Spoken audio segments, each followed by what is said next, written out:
Alternative Dig Talk. Real issues, real talk.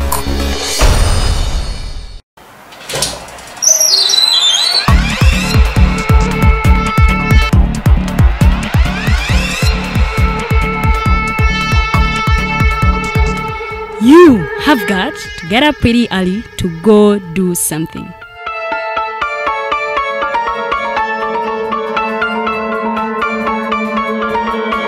We are the Alternative Dig Talk.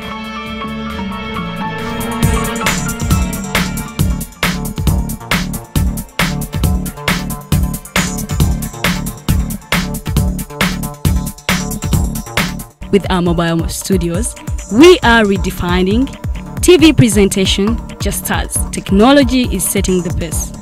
We are blending our approach with fresh, perspectively designed breakfast show, The Mighty Drive, informative and entertainment show, exclusive and live interviews. We President Museveni wadde juzi namulaba apima akawunga kilo 2 tasobola kalya nini bwaba alya kilo 5 oyanema okuliisa eggwanga ne bwe limundekera. Njagala kwebaza the Alternative Dig Talk etuwadde kano ka Mighty Drive era n'abatuwuliriza bonna abali ku mikutu njagala basaba mugendo mu maaso n'okuwuliriza. All given to you just a click away on your phone, tablet, laptop, and smart TVs. As we are streaming live on our social media platforms, on the road and on the go. We are the Alternative Dig Talk. Omusajja bulijjo muwa ssente mu kibanja mpola ng'asonda poloti ennungi naye ngenza okutuuka nga woofiisi bulijjo wenteeka ssente baavaawo nadda essimu tebazikwata kyokka nga n'ebyentambula byakaweeredde biseera bya covid yenga ndabye gwe baakubye naye lwaki weesiga abafere lwaki tewanneebuuzaako ne nkulagirira ba praise nze be bannyamba nze njokke.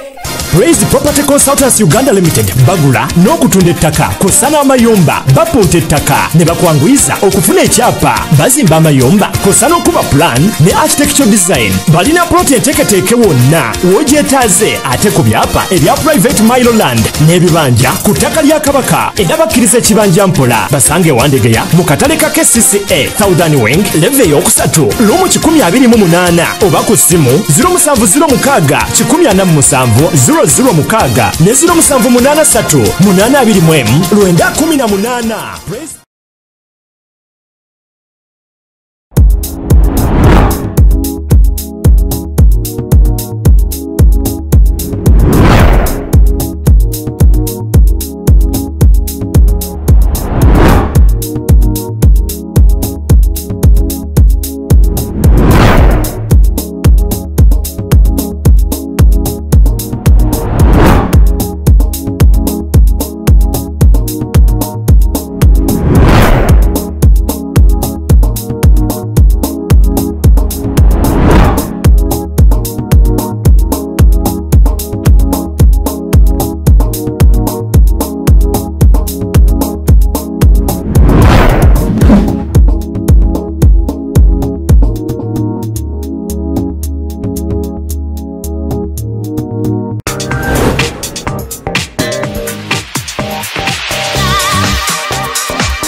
People, you're welcome to the Snap Talk with your girl Teddy Tenjo every Saturday right from 6 to 7. It is your responsibility omwana wo kubeera mu nyumba nga teyasuze bweru mbo bamubanja rent. Koyo kulaba abalenzi abasajja abakunga butuufu tebabuulirirwa nga babulamu. Towerabira nti tuli wano ku the Alternative Dig Talk mukwano gwange gwaliye topic kiji wandiyagadde twogereko. Is it about family? You can take your time, look for a job, stabilize, men will come, men will always be there, you will get the men. Bonna goyagala musajja yina goyagala jamufuna. Embaga ketuuke bino bitu byasenga na ojjaba funa. Naye ng'oli asitudde ttu yakedde ku macha baga nti nsitudde ttu naye nga mubutuufu agambye nti gy'akyali mutoki. Is it outside family? Is it society? Oh, could it be relationships? Just be commenting at topic yona gyandiyagadde twogereko tujja kwa tujogera kwano ku the Alternative Dig Talk ku share enganzi the Snap Talk.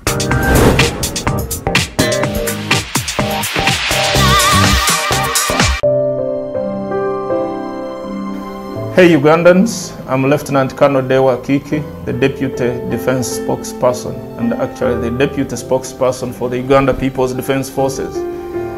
I was hosted on Alternative Digitalk. I encourage all Ugandans that this is the way to go. Always watch, participate, give your views and ask questions on Alternative Digitalk. Digitalk, the way to go.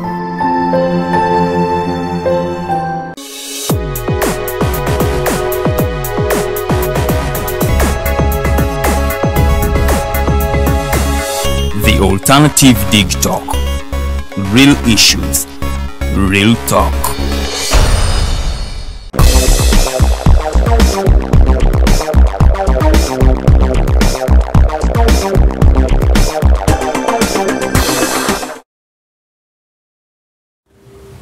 Abiri munya omwezi ogw'omwenda omwaka 2021 ate nga olunaku lwakutaano era nga mbaniriza nnyo mwenna batulaba akadde kano kadde ka voltage amanya nze omumbejja luwedde Lilian era n'olwaleero tuze tuguse ate okubanga munange twongera okubanga tukuba tukimu ebibadde bigenda maaso mu ggwanga era nga nyongera okutegeeza nti programu eno ebeerawo olunaku olw'emmande n'olunaku olwokutaano eba ssaawa emu yakawungeza ate mpaka ssaawa 3 ez'ekiro wano nno mbaawo n'abakenkufu mu nsonga z'ebyobufuzi era nga tuba tugayagaya atemu ebiba bigenze mu maaso mu ggwanga nyongera okutegeeza nti voltage twogera ku bintu bingi twogera ku bigenda mu maaso mu ggwanga twogera ku byobufuzi n'obukulembeze bw'eggwanga Uganda twogera ku nsonga ez'eddembe ly'obuntu twogera ku nsonga z'abavubuka ebyenkulaakulana n'embeera z'abantu ate tetubibuusa maaso so bwe guba nga gumulundi gwo ogusoose tulaba munnanga ate nkwaniriza era nga nkutegeeza tuli mu kifo kituufu tegeeza omulala n'omulala tegeeza omulala nti voltage ate yagguse dda akakengere kano bw'okuba nkakubye ng'omanya nti ate show yaffe etandise era n'olwaleero tugenda kuba tutunuulira ate biki ebibadde bitambula mu wiiki eno era nga wiiki eno omukulembeze w'eggwanga General Yoweri Kaguta Museveni Tibuhaburwa ate naye yajja n'ayogerako eri ate bannayuganda ku nsonga y'ekirwadde ekya COVID-19 era nga yaggulawo ate ku bintu ebimu era nga bitugenda okuba nga tutunuulira omwali amasinzizo butale ate weekly markets obutale bw'omubuulo nabwo bwaggulwawo naye ate mu bitundu by'eggwanga ebyenjawulo so si wonna era nga n'ebirala bingi nnyo ate byaggulawo so tugenda kuba tubikubaganyako ebirowoozo era nga twetaaga okuwulira endowooza yo oba gwe kikyolowooza ate ku kuggulawo kw'omukulembeze w'eggwanga osobola okuyita ku mukutu gwaffe gwa Facebook n'oteekayo ate endowooza yo ng'oyita mu comment section oba si kyo ate naawe osobola okubanga munnange okuba essimu naye ate ekyo kijja kubaawo mu ssaawa yaffe ey'okubiri nenyongera okutegeeza omulamu ogwokubiri kwe kuba nti minisita w'ensonga ez'omunda mu ggwanga General Kahindo Tafire ate naye wiiki eno yayongera okubanga munnanga ayogerako n'ababaka aba Parliament abali kakiiko ate akakola ku nsonga z'ebyokwerinda mu ggwanga Uganda era nga yayogera ku nsonga nnyingi nnyo omwali ate ebyali e Masaka era nga munnange bino nno byaviirako n'ababaka ba Parliament abamu okubanga bakwatibwa omuno mwe muli Honorable Alan Sewanyana awamu ne Honorable Segirinya Muhammad naye nga wiiki eno ate we yali etandika abakulu bano baali baweereddwa obanga bateereddwa kakalu ka kooti naye ate ne batasobola kubanga bavaayo Honorable Segirinya yaggulwako emisango emirala ate n'olunaku olw'ejjo Honorable Alan Sewanyana yabadde ateereddwa naye ate n'addamu n'akwatibwa nga kino kyakakasiddwa omwogezi w'eggye lya UPDF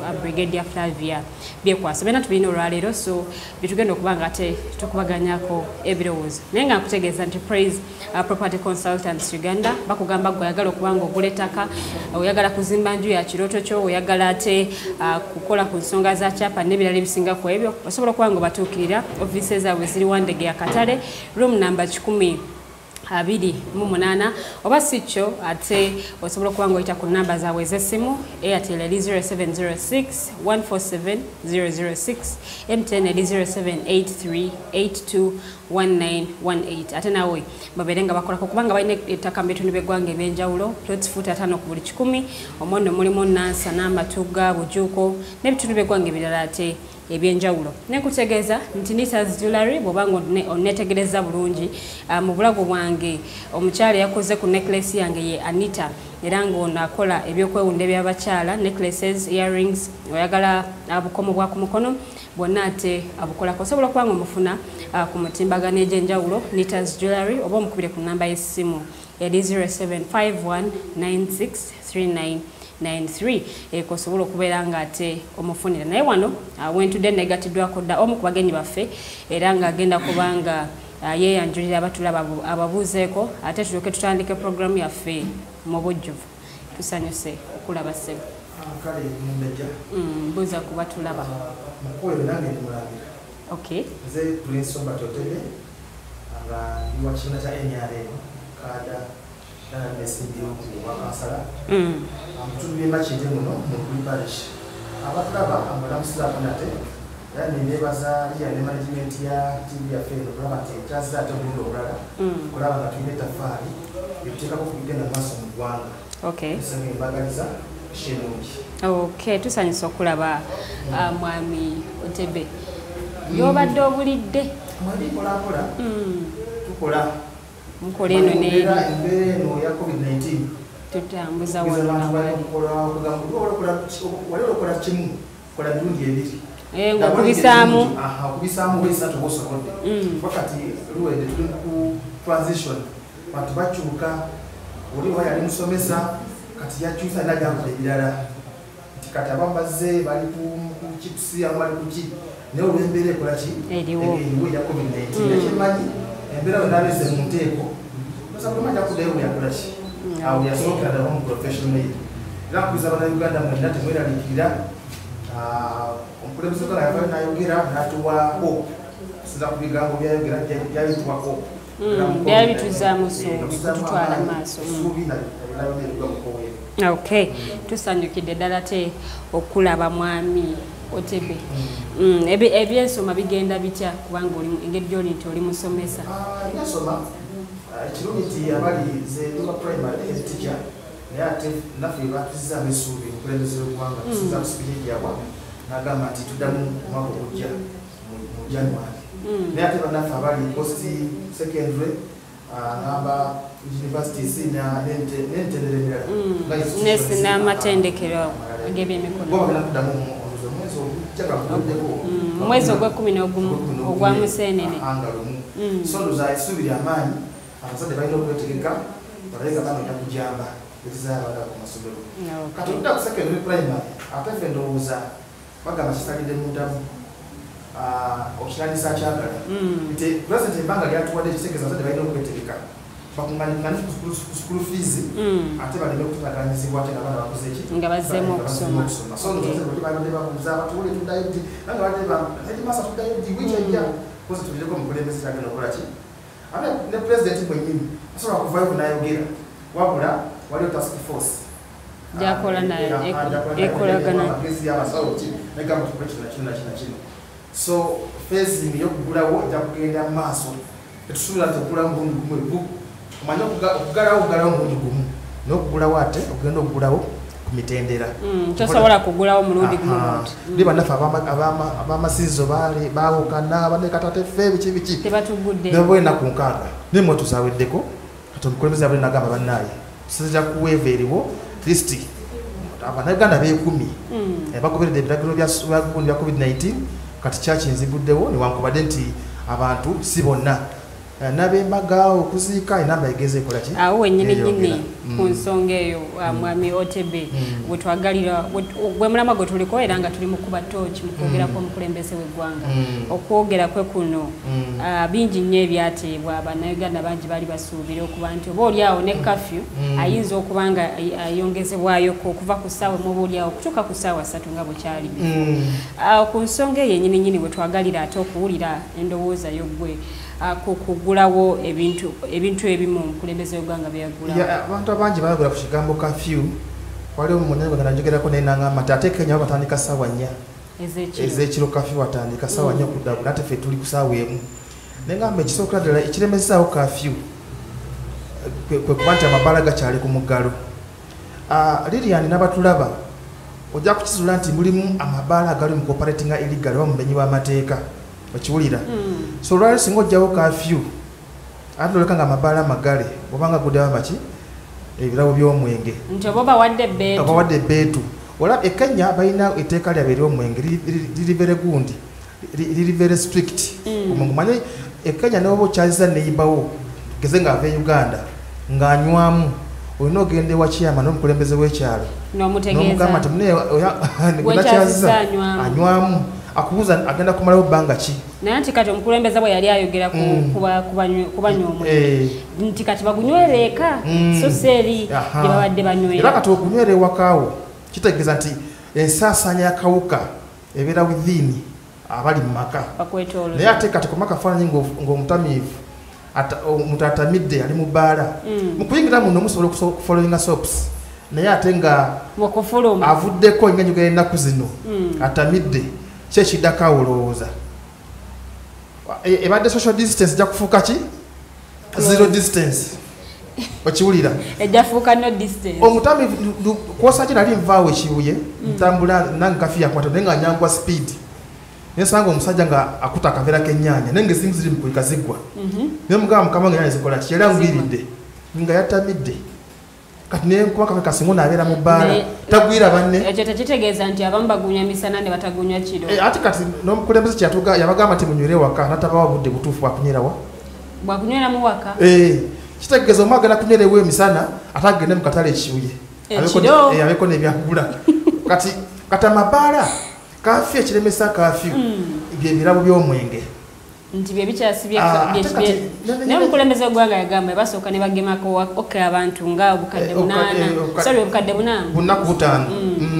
bajja kugulawo gavumenti epulaninga nekisite okubanga egula sekita zonna naye on condition tiki tuweza abantu obukadde 5 abagemeddwa wakiri abafunyeko ku doozi esooka at least naye kati singa otunula statistics tulaga kati sofa tuli kadde kamu n'emitwalo 7 abakagemebwa okiwulira era nagamba nti wakiri ajja kugogerako ne minisita y'obulamu balabe nti bano abakola mabaala bamaids ne babamen nabo babageme mangu nga olaba nti abasomesa babafrontinga abasawo ebitongole ebikumaddembe abakolera omwo okiwulira webale nnyo kuba batudde nnyo bambi emyaka 2 so ndowooza ekikulu kyonna president buli wavayo kwogera ku bya covid kwa update ajja n'essuubi eri bannayuganda ekisooka bannayuganda kuno beekuumye nnyo olaba nti at least obulwadde buspreadinga kurate eya wansi yo nabadde ntunuulira nti twabadde ku 2% okiwulira tebukyali exactly naye tetweyibaala tusobole nga tugoberera ki ebiragiro bya minisitule ya health ate tukole ki tugende batugeme munaye kijja kunuma nnyo nga doozi z'eddagala bazokyeza ng'ennaku z'omwezi 3 guno omwezi kuba eddagala ligenda okubeera expired kakiwulira agambe ba RDC baddiso okuba nti basituukira bwe litaggwawo yes balidinga mobilization bwe litaggwawo nawo ndowooza nga bawummula tebajja kuwummula omukulembeze yalivereke nagamba abalagidde bahedinge mobilizations okiwulira kati RDC disokaawo zagamba negundi district health officer ndowooza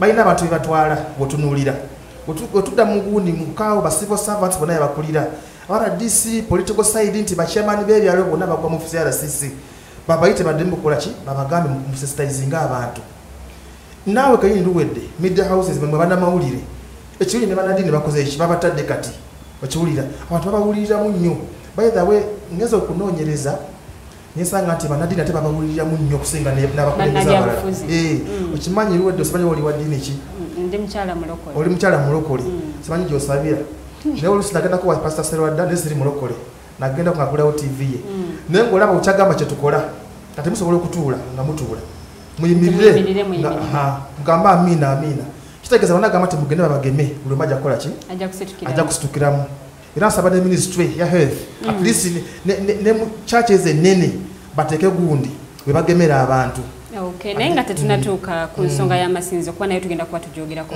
mwami Otebe mu kusinziira ngeri sectors ezimu gye ziteereddwamu olowooza kafyu ono akyalina akyali wankizo akyali n'omugaso ogwetagise nnyo okuba nti akyali ku ssaawa emu nga tayongezeddwayo ku ssaawa 3. Kafyu manyi bannayuganda ekisooka bakozi nnyo.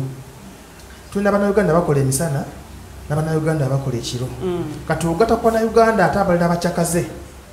Bannayuganda mukyakala nnyo. Era ndowooza mu Afirika, Uganda ne Nigeria mwabasinga okukyakala. Uganda ndoza yali ekwata kyakubiri nga Nigeria yekulembye. Kati mmwe muli bakyakaze nnyo. Ate okukyakala kugenda n'ebintu bingi omwenga okukola ki? Ate oluusi bw'okyakala osuka ne wandikomye.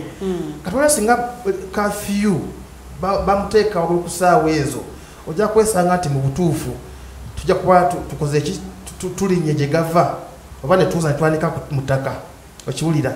Ne kati sekita esinga ezikola ekyosi kyali nzigale for sure waliwo edde oba okola ki mu budde obwo. Waliwo abamu abannyuka jaamu ono n'agenda akwatira mu kibuga. Jjukira booda ssaawa 12 balina okuba nga bakoze eki? Nga banyuse, nga bapaakinze, yes. Naye ng'ate jaamu mungi emmotoka teziriyo, abamu ne beesanga nga kafi abakutte nga tebannaba kutuuka. Ate ne pikipiki zaabwe ne bazikwata. Era ndowooza pulezidenti mu wisdom yakimanyi kyebula gundi ku sipiika eno ewedde. Oza n'ebiruli nzijukira. Actually ne prime minister yakyogerako nti abaana bangi nnyo pikipiki zaabwe ziweddwa mu kiseera kino eky'omuggalo. Ndowooza pulezidenti wali agenda kwogera yayogera ku Lwomukaaga. Bali lwakumeka? Olwaddi. Yayogera mu lusembyeyo. Luno olusembeyo lwali lwakusatu. Lwali lwakusatu? Lwakusatu. Kati olunaku olumu emabega. Ku Lwokubiri. Ku Lwokubiri yali avaate ng'agenda na Kasero. Jaamu ng'akote ne bayimiza emmotoka. Akati wemale okuyitawo era piki baazikwata.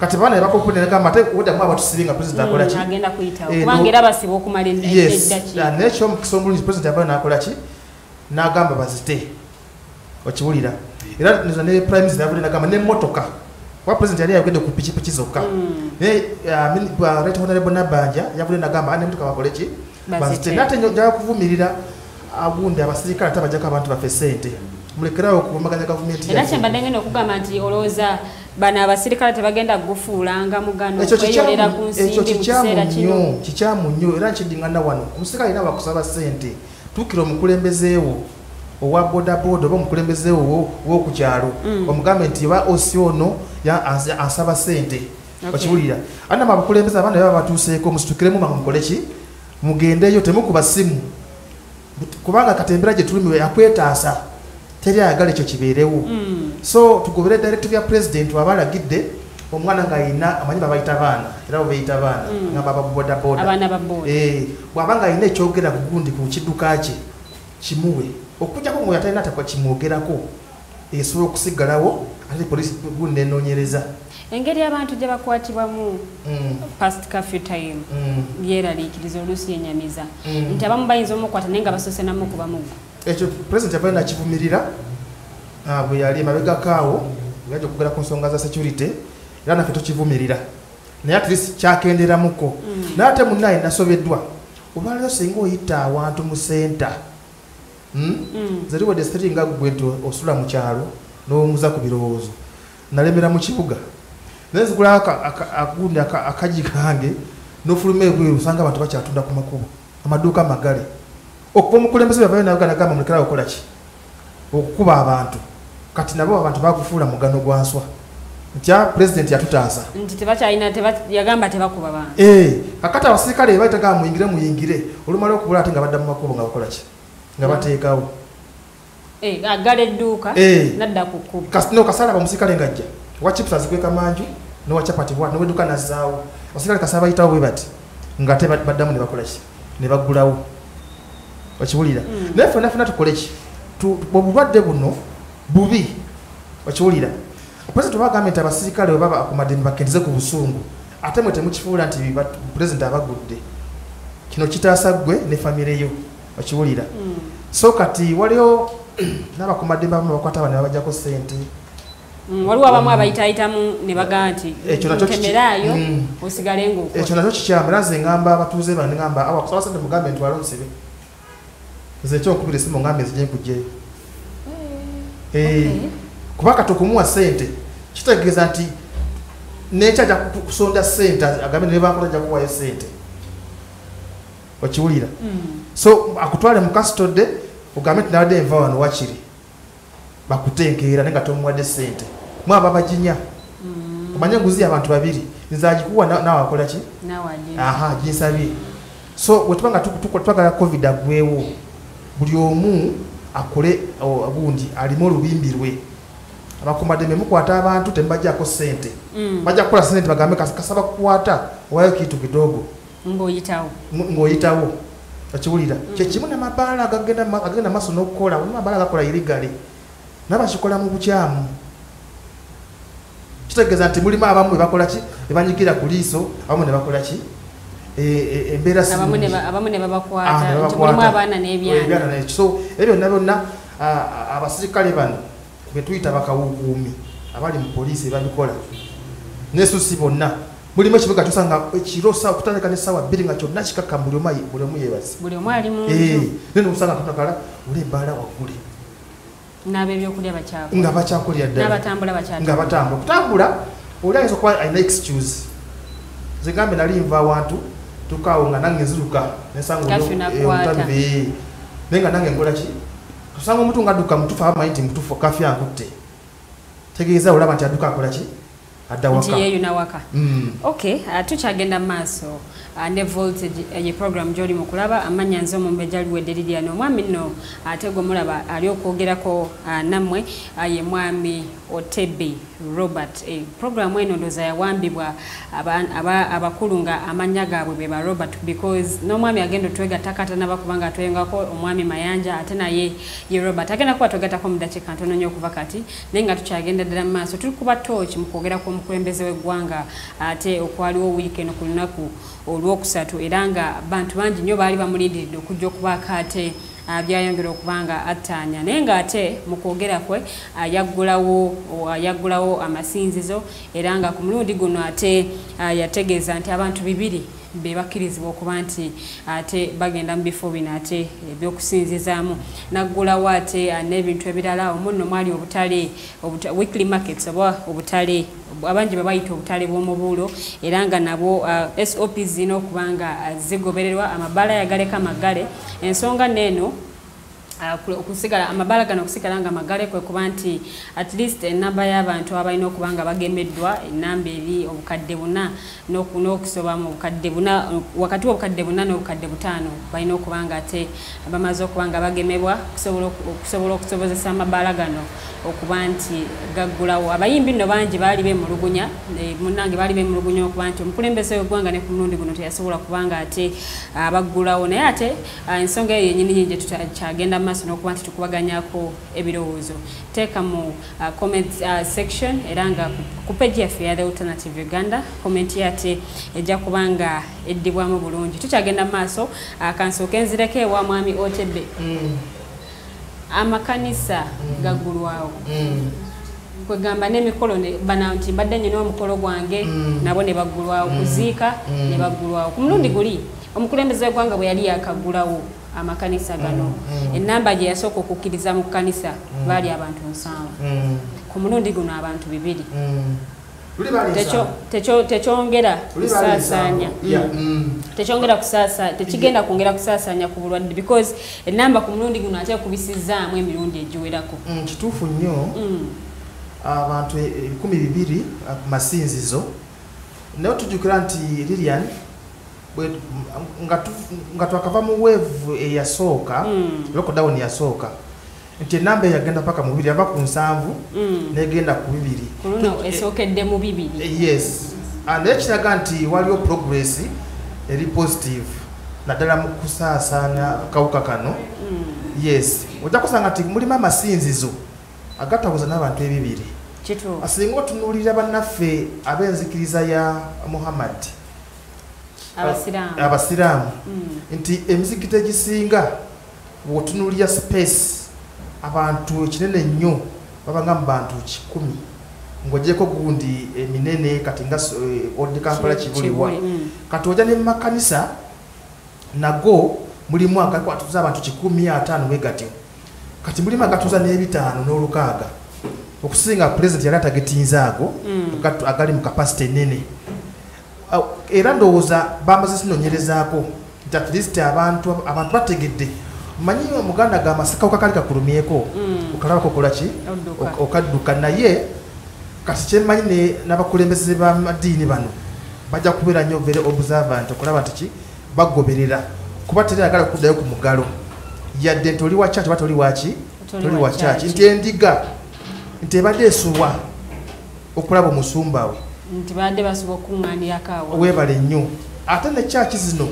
nti okuziggulwawo zikibadde kirungi nnyo omanyi tutunulira gana amakereziya magunda emizikiti nti okulaba nti bo baliowa emyoyo nate ng'ovudde ku ekyo mulimu n'obulamu bw'ensi bakwatako olaba nti domestic violence ebadde eyitiridde emisango gifuuse emisango era bwe baguddewo nabo yeemu ku nsonga gye banokoddeyo nti obusibuufu bw'empisa bwadde bweyongedde weebale nnyo so kati ndowooza okutuuza abantu ebibiri kirungi naddala mu budde buno naddala nga tugenda kugoberera gundi enambika y'eminisitule y'ebyobulamu kyekyabadde ekiseera ekituufu ekyokuggulawo kugulawo makyaki masinzizo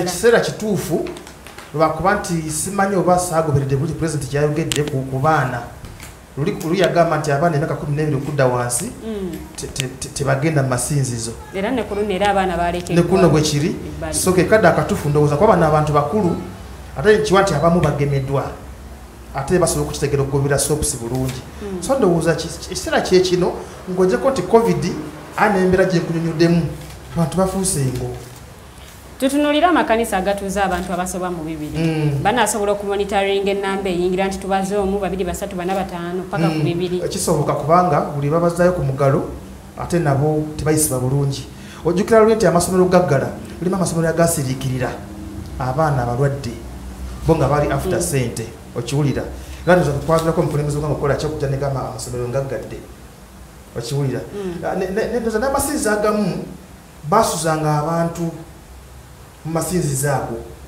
ate kati omusumba aba avuddewo kitegeeza ate era agenda kontrolinga kati ndowooza sekakwa kali kakulumyeko okalaba okola ki okadduka kyemmanyi bajja kikwasaganya bulungi naddala nga wakati nkulaba nti akawuka kagenda kukola ki kakka kuba jjo kabadde ku 2% ate nga wetunulira gundi World Health Organization ekugamba ati singa mutuuse ku 5% musobola okugulawo ezimu ku sectors akitegeeza tukoze na bulungi nnyo nsabirira nnyo okulaba nti tutuuse ku 0% okitegeera obosimba kati mwami Otebe tusooke twanirize mwami Mayanja ate tuyongere tusanyusa okulaba mwami Mayanja nange nasime kubasanga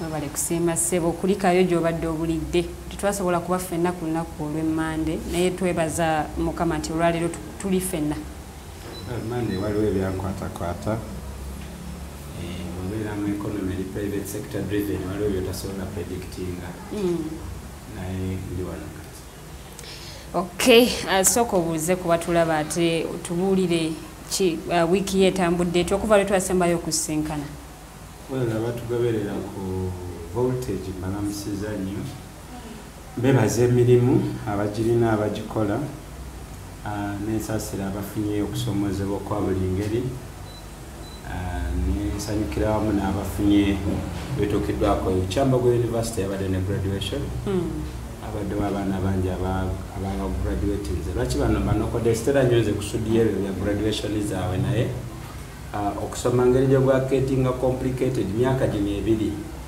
so give it kwabo abamaze ne bagraduating nti badde basomera ku busimu bwabwe netiwaaka yebula yeddako data wa busanga but finally bagraduating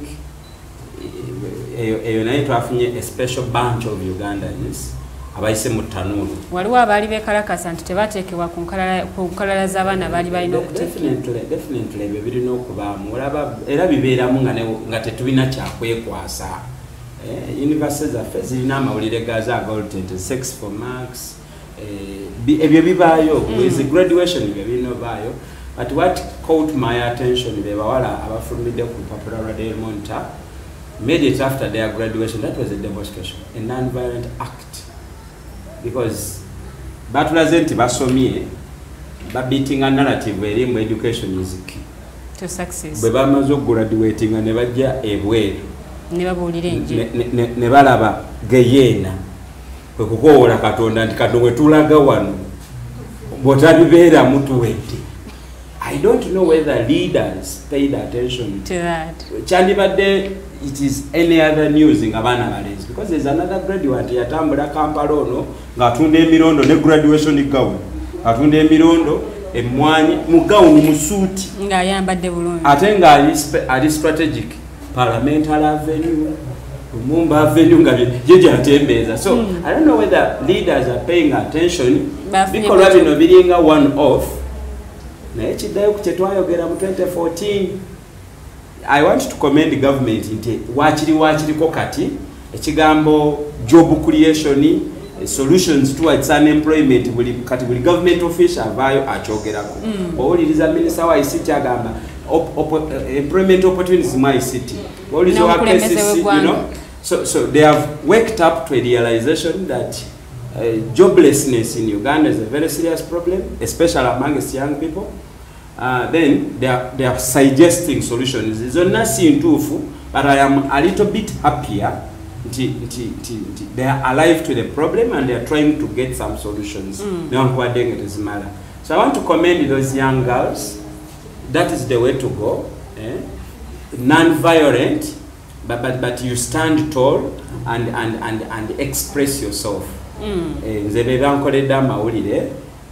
Sandize nakujja ku share because teliyo kirala kya kwogerako agogo kage gabadde amawulire ng'ogyeko no gwe bakote ku bisaawe by'ennyonyi ng'agenda gye tutamanyi n'emigugu egitabadde na license, but the real news was to those girls. N'omukulembeze w'eggwanga wiiki eno yayogerako eri bannayuganda ku nsonga y'ekirwadde kya COVID-19 era nebyayogerako mwe mwali amasomero kuba nti tegagenda kuggulwawo mwaka guno naye amatendekero aga waggulu go n'agalagira okuggulawo mu mwezi ogw'e11 naye engeri gy'oyogedde ku baana ba Kyambogo awo wenyini wenjagalira okubuuza nti kyabadde kituufu omukulembeze w'eggwanga okuggulawo amasinzizo n'ebirala byaguddewo naye ate amasomero ne gataggulwawo ku mulundi guno. President Museveni njamusonyiwa oba osula n'omukazi nga mulokole, that decision is unavoidable. President Museveni bawala be basumba mukyala we mulokole gweteeke mu ngatto ze nga gwe musajja ng'akujjulira emmere akukuba enkokola lwaki amakanisa si maggule boyagala okwogerako n'abawalabo n'abazzukulu. I think the decision was driven by domestic force, friendly force. Mukyala we ne bawalabe. Naye amakanisa gabadde magalu kumala ebbanga. I don't see the logic in opening churches.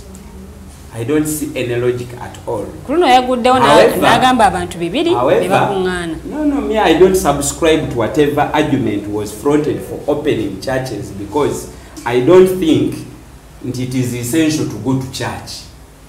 Mark my words. It is not essential to go to church. It is very essential to pray to God.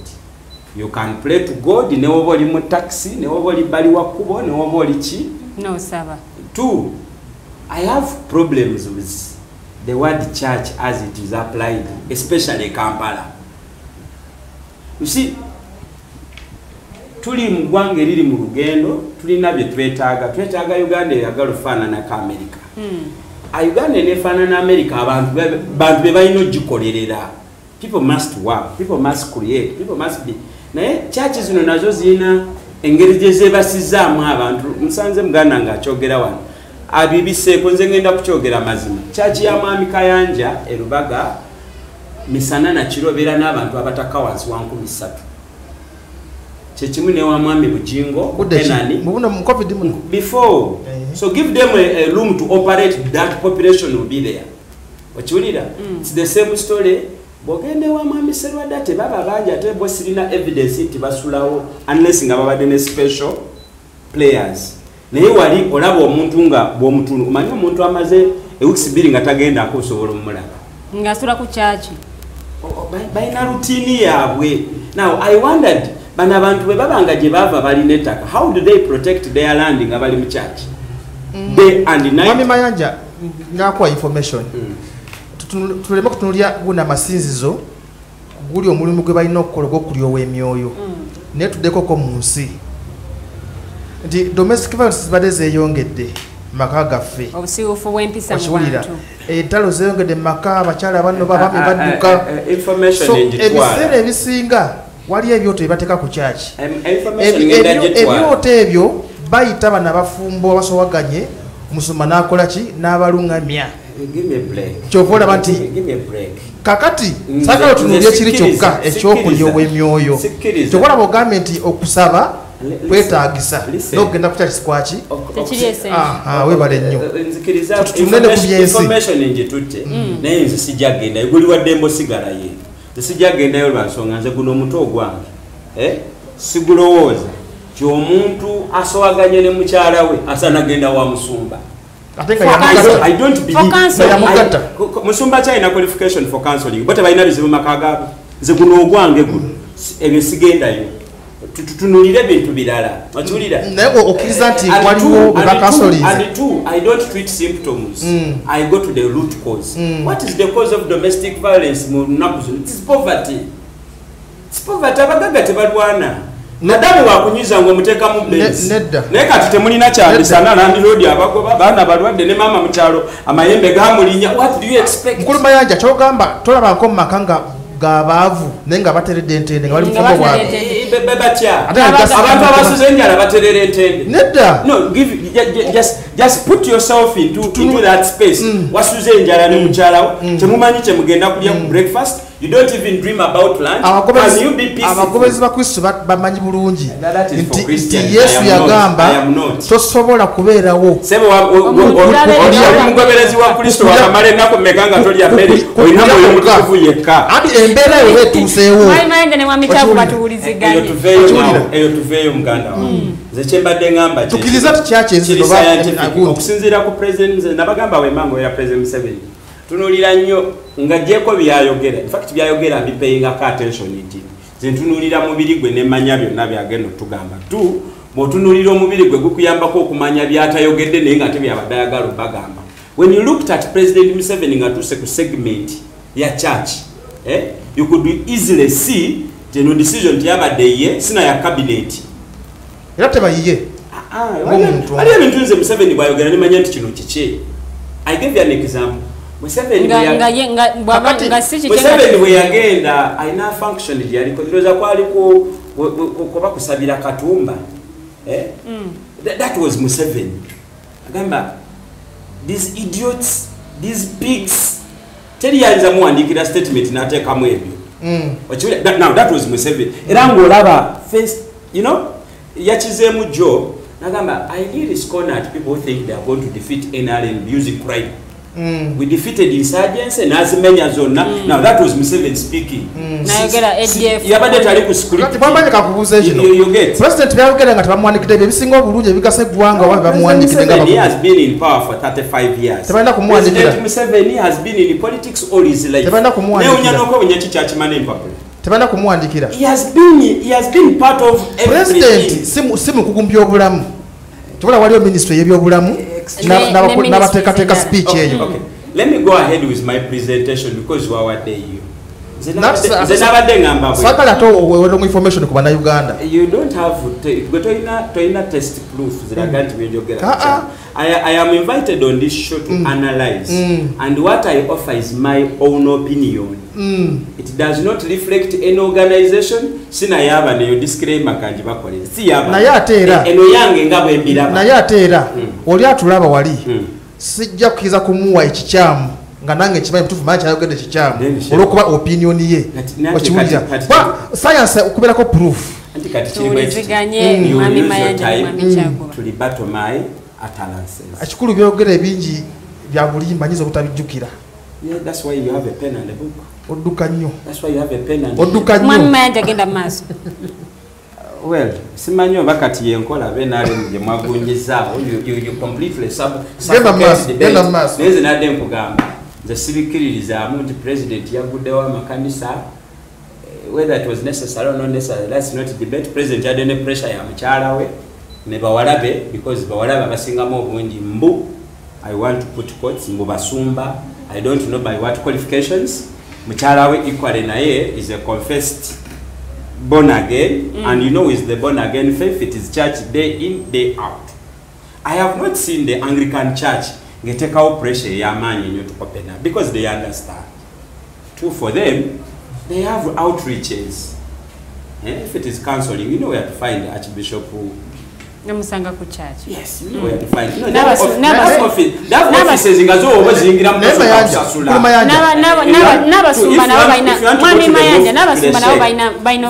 But I'm saying, I have not seen too much agitative pressure from the Anglican Church, from the Catholic Church. Nabagamba open up. Being a Catholic Church when Pitanga is Jamchibuga. Those who wanted that special attention, accessing. Yes, na yecho manyati baina gunde mubegatira ngama sinzizo. Olwalero ndoza Anglican be omukulembeze abo yakulembera. Sebwe kiri. So kye bavayo kuogera. Kitegeza baba yogerede ku masinzizo gonna. Okay. I was saying. So sakalo ogende ku side eri yokka. Siri mwogezi bwa barokole. The sekiriza mu crime the solution is church because we have the Ntagali case. And I know many others. There are some church leaders. For me, they yes.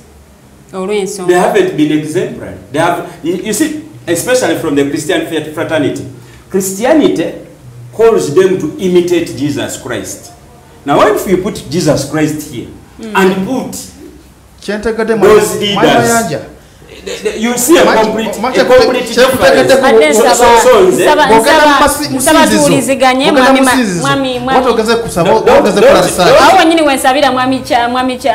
Mwami Mayanja te ne mwami Otebe Musimba wakati wenyine nyine tusoke tumalo kuumula makatono nyo the voltage program joli mukulaba tukoma musawa ya feyo kubiri temuvao tumulani akoni.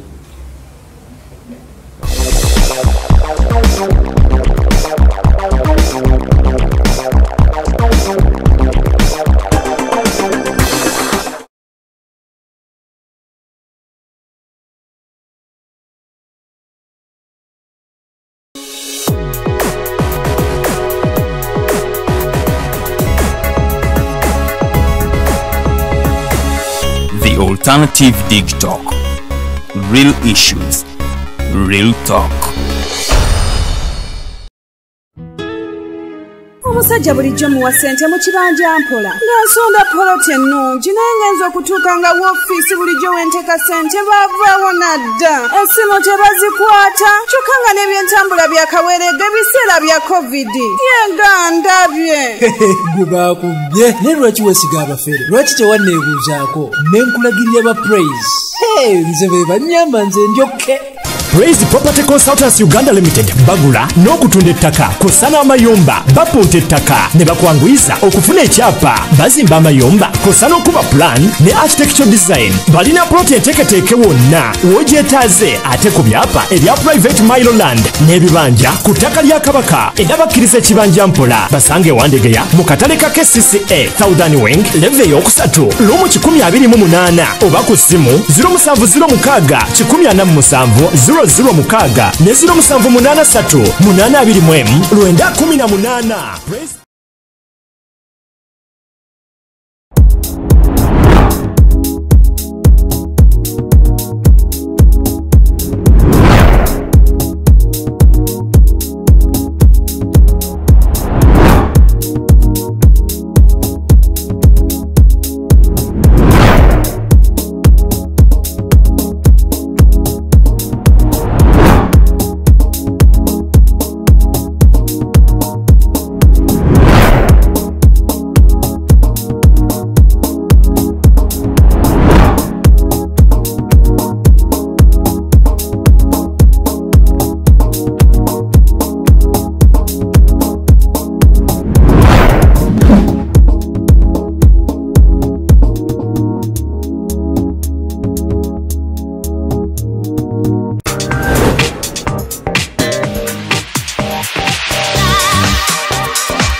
People, you're welcome to the Snap Talk with your girl Teddy Tenjo every Saturday right from 6 to 7. It is your responsibility omwana wo kubeera mu nyumba nga teyasuze bweru mbo bamubanja rent.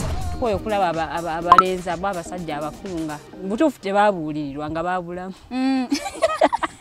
Teweerabira nti tuli wano ku the Alternative Dig Talk. Mukwano gwange gwali topic kiri wandyagadde twogereko. Is it about family? You can take your time, look for a job, stabilize, men will come. Men will always be there. You will get the men. Bonna goyagala musajja yenna goyagala ojja mufuna. Embaga ketuuke. Bino bintu byasenga na ojja bafuna. Naye ng'oli asitudde ttu yakedde ku makyabbaga nti nsitudde ttu. Naye nga mubutuufu agambye nti gy'akyali. Akyali muto. Is it outside family? Is it society? Oh, could it be relationships? Just be commenting nga topic yona gyandyagadde twogereko tujja kwa tujogera kwano ku the Alternative Dig Talk kushare enganzi the Snap Talk.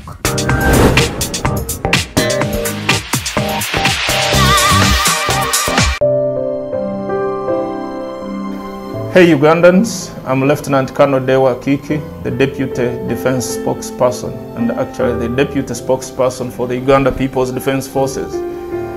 I was hosted on Alternative Dig Talk. I encourage all Ugandans that this is the way to go. Always watch, participate, give your views and ask questions on Alternative Dig Talk. Dig Talk, the way to go.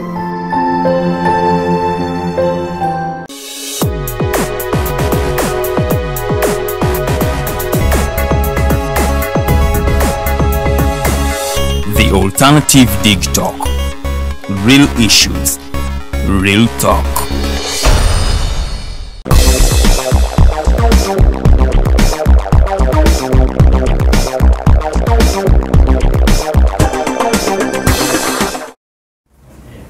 Kulikayo nyo mukuumulamu kwa the voltage program joli mukulaba amanya nzeyo mumbeja luwedde Lilian mu studio zino munange abakulu bonna mwebali okuli omwami omulangira Otebe Robert era nga naye waali nnyo awamu ne mwami Mayanja Robert. Omwami Otebe ava mu kibiina kya NRM ate nga mwami Mayanja Independent Mind talina kibiina mwagwa naye nga muwagizi wa Forum for Democratic Change era nga mu studios ate naye tuliraye tukyagenda maaso n'okuba nga tukubaganya ebirowoozo ate ku mulimu gyaffe gy'olunaku olwaleero tusoose kuba tochi mu kwogera kwa mukulembeze wa ggwanga okwaliwo ku wiiki eno ku lunaku olwokusatu ng'ayogera ate ku kirwadde kino ekyalumye maama w'ggwe oba bangi kyebamanyi nga COVID-19 era na biki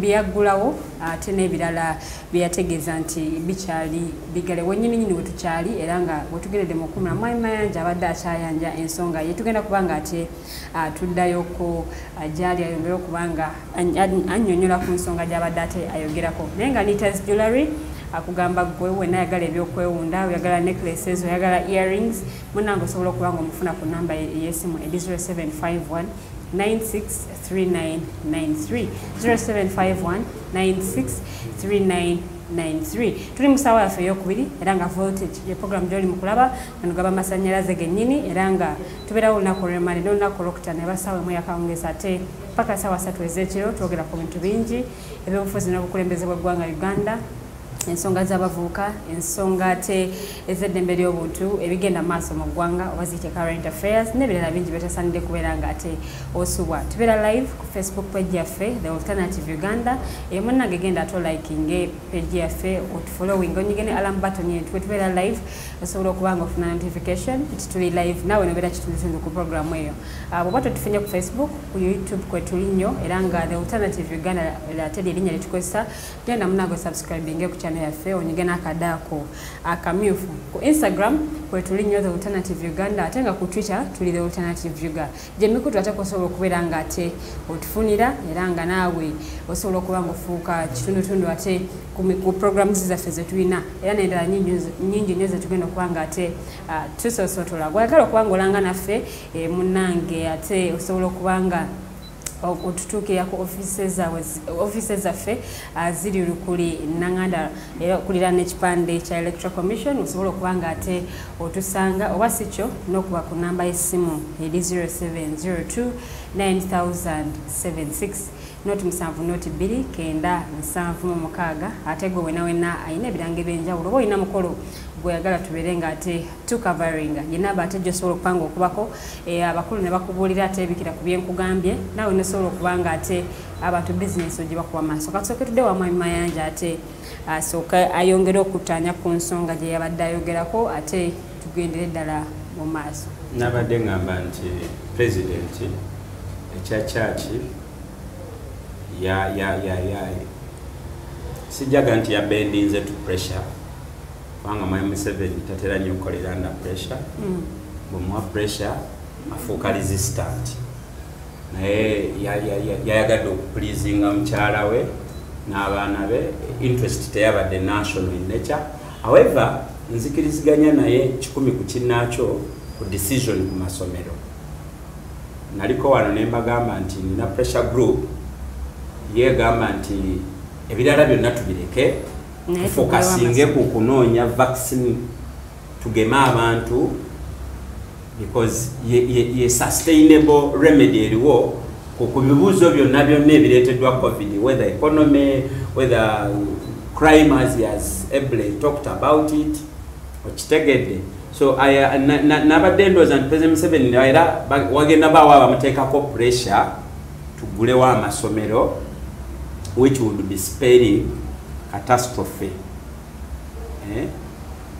Naye kyanyumidde natunulidde Mwami Museveni ng'adaayanukula Dr. Besigye. Because Dr. Besigye yabadde akulembedde crusade y'okugulawo amasomero. Naye siri muwabuzi wa Dr. Besigye ali official nze nduuze yuno yali wrong move. Dr. Alias Kowalinze kinene nnyo mu guidance ze nga national leader ku nsonga ya COVID, especially bwe yawa abantu essuubi tewali ddagala biki naga bwe mukozesa ku kino kizimba immune booster tusobola okulwana olutalo luno. Naye nze ndowooza nti ekya okwajuwinga tugulewo nga tetunnagema, I think that was ekyo tekyali accurate. Era Museveni wano yateebye yagambye nti ebirala byonna mu nsi bisobola okulinda, osobola bifunira omukisa omulala. Abagamba abaana tebasomye kati waliwo mature interest omuntu osokuddayo n'osoma.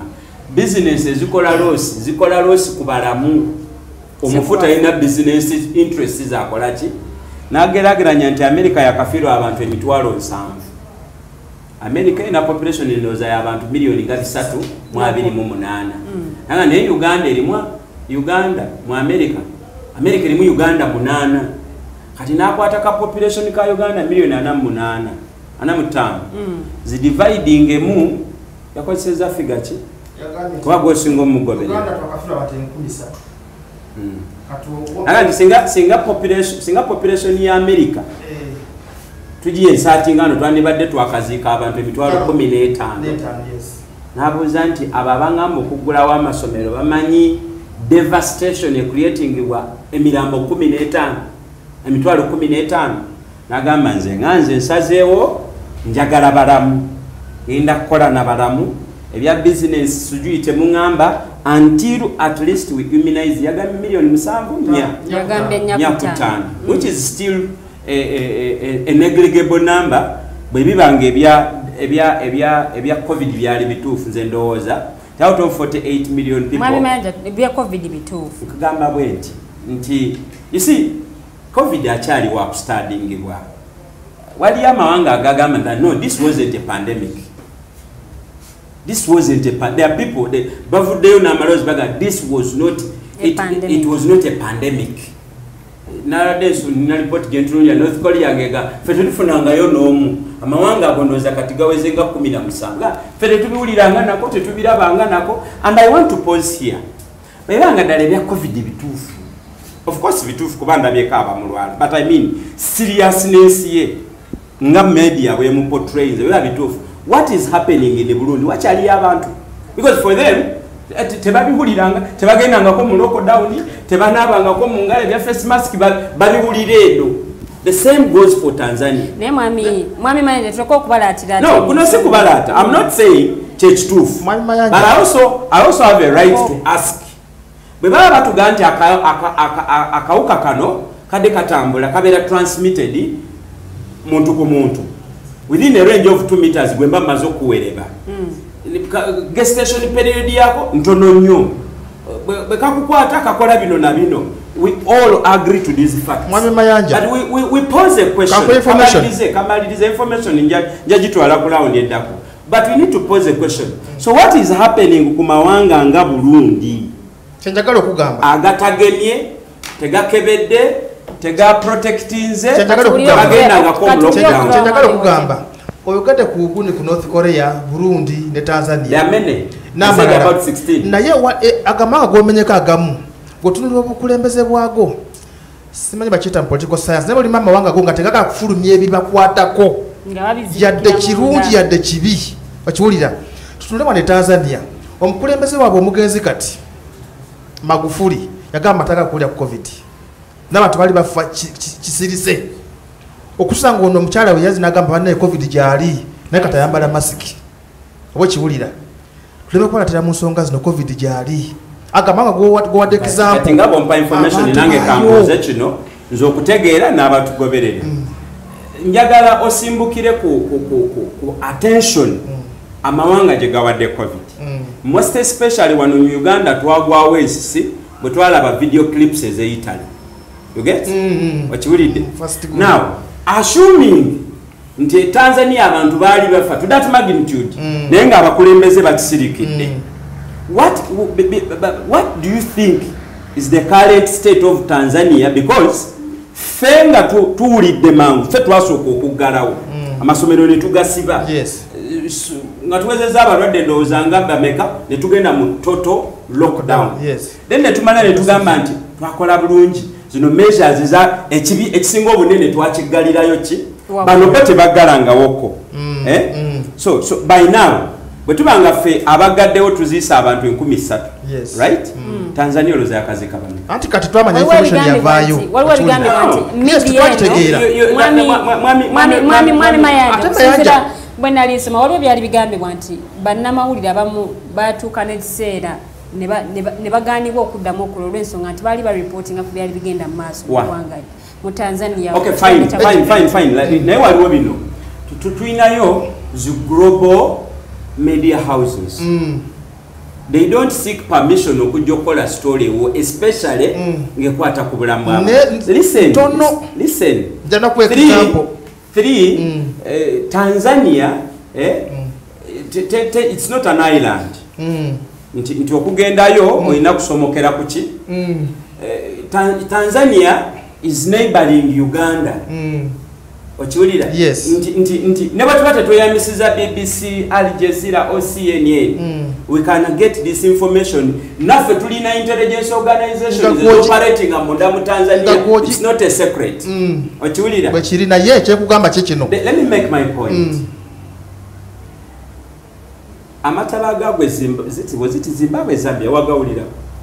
But do you know that CIA Zambia through BBC and CNN had warned some countries in Africa about Amatabago. Amatabago kyalimu ekikulu omukazi yazaalira ku muti helicopter neziva obako base ya America eriyo mu North Africa nezijja neziritriving omukyalo ono ne bamutwala nakati tuddanga mu mulaba fa Abafirika.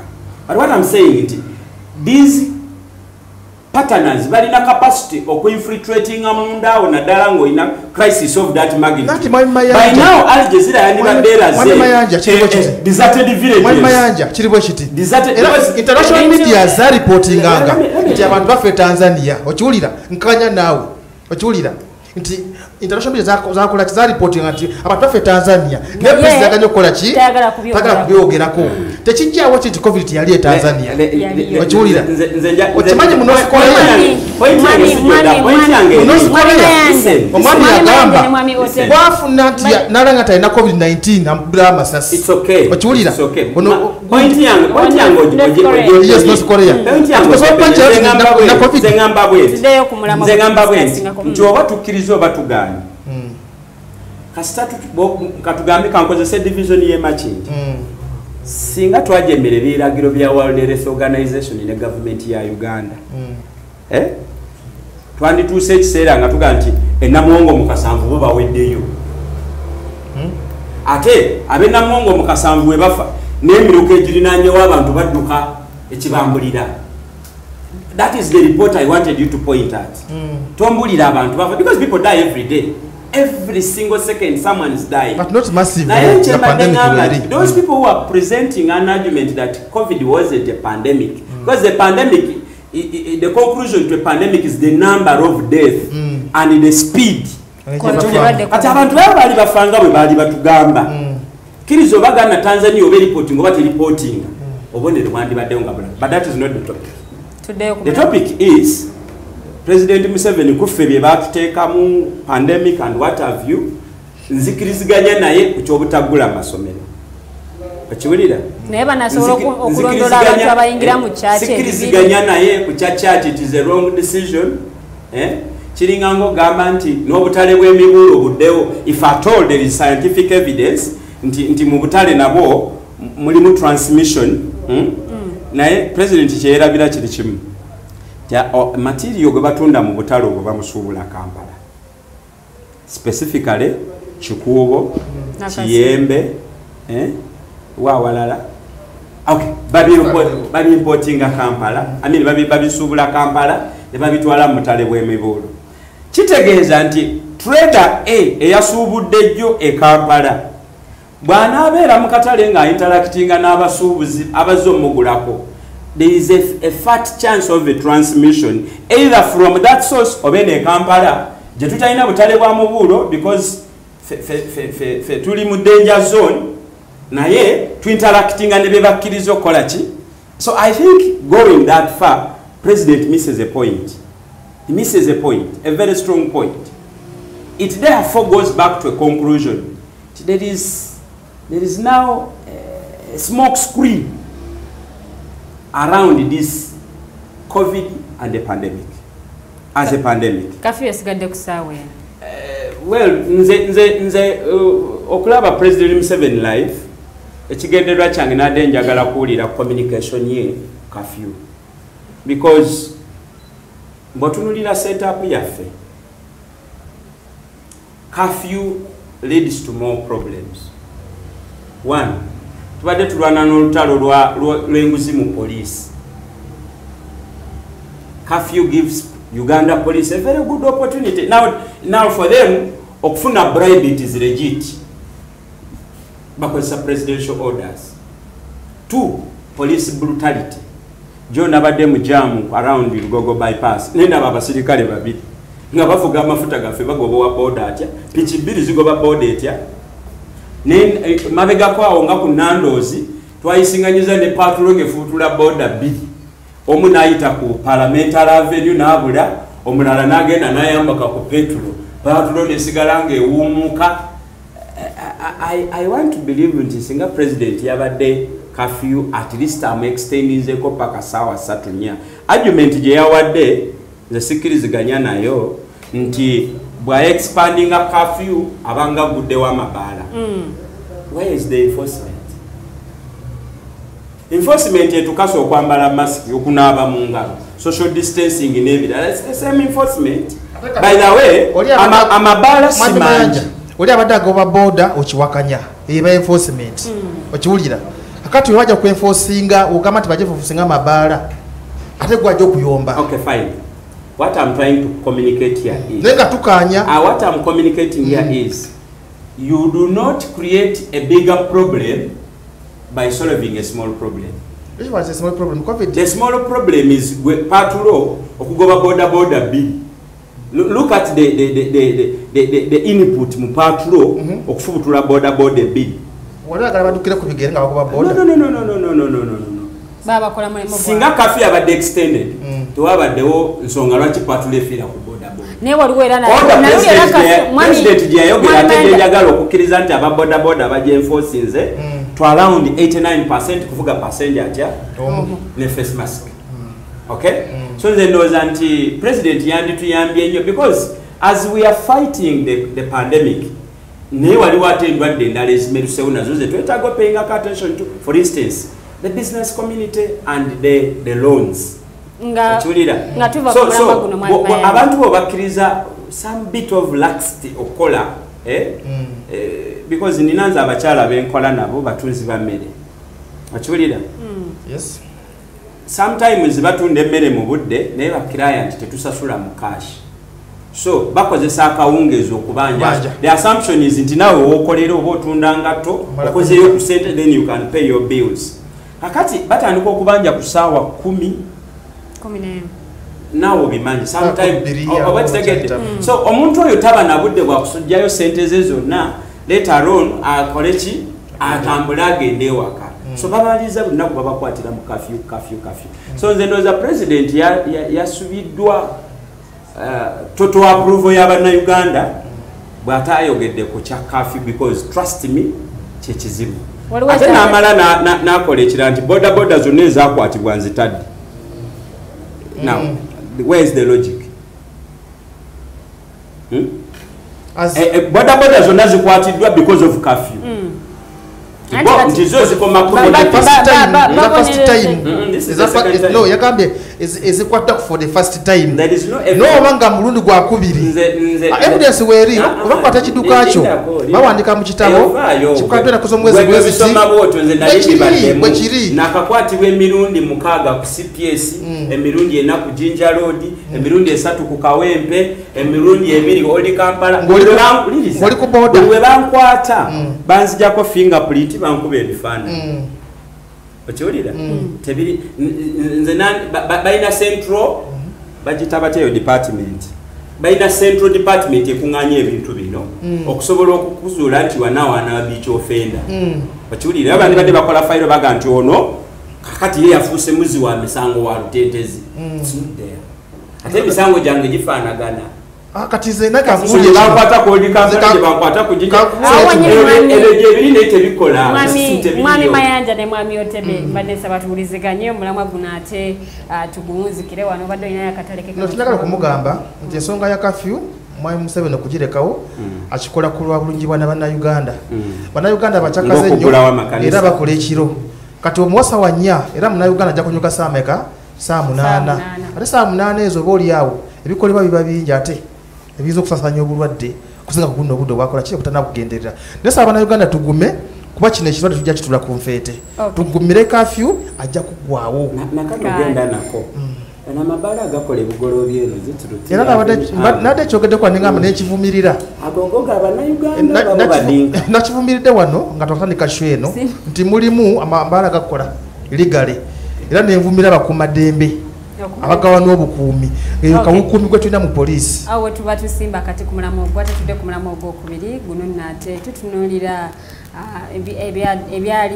ebibadde bigenda maaso mu week ku nsonga ate ze Masaka era nga minisita w'ensonga ez'omunda mu ggwanga Gino Kahindo Zafire naye yavaayo nasinkana ababaka ba parliament abali kakiiko ate aka defense era nga bayogera ku bintu bingi nnyo era nga ngenda kusooka nsabe producer asooke amplayingire ate footage oyo then tukomewo tutandika okubaganya ebirowoozo ku mulamu ogwo gwennyininyini era nga kino kyaviirako n'ababaka ba parliament abamu okubanga bakwata omuno mwe mwali Honorable Alan Sewanyana awamu ne Honorable Segirinya Muhammad katsoke tulabe ka video ako then tukomewo tutandikira awo wennyininyini okubaganya ebirowoozo. I want the minister to back up the issue of the achievement on page number 6 of building confidence in Ugandans and more particularly the people of Masaka, how the crime rate control has improved in that area. They went there, they said they were better than us, they convinced the population, they said they were better than us, the population believed in them, voted for them, now there is a problem, they've run away. Do not push it to the politicians who defeated you in Masaka, that they should use the same network. Because the network they used was to look for votes, not the network to defend themselves. There are other places in Uganda where NRM was thoroughly beaten and defeated. Are they at Gambias? Now to take it to Masaka and to put it to the politicians in Masaka in a committee like this one, and we just look on, it is actually very bad. I don't know what the minister should take up his responsibility. I don't know what you are complaining about. I'm taking up my responsibility, and let me warn you that I know what I'm talking about. I have been in the government. I've also been an insurgent. So I know what I'm doing. What you know, I know. What I know, you don't. If you don't do it, we shall overcome.